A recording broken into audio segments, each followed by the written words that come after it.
Nasubukan nyo na ba gawin ito sa saging at kape? Abay, napakasarap pala paghaluin ang saging at kape. Pwede ito lutuin sa oven at steamer.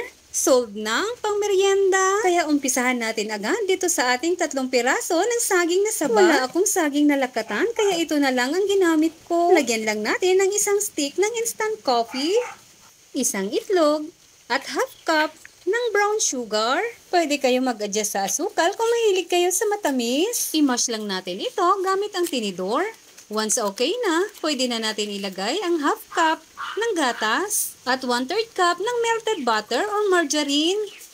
Ayan, at i-mix-mix lang po natin itong mabuti bago natin ilagay ang 1 cup ng all-purpose flour, half tablespoon ng baking powder, at 1 sachet ng powdered milk. Salain lang natin ito para siguradong walang bubuong harina na mahahalo sa ating mixture. Ayan, at i-mix-mix lang natin itong mabuti hanggang sa makuha natin ang tamang consistency. Gaya nito. Ilipat lang natin ito dito sa ating baking pan. Nilagyan ko lang yan ng parchment paper.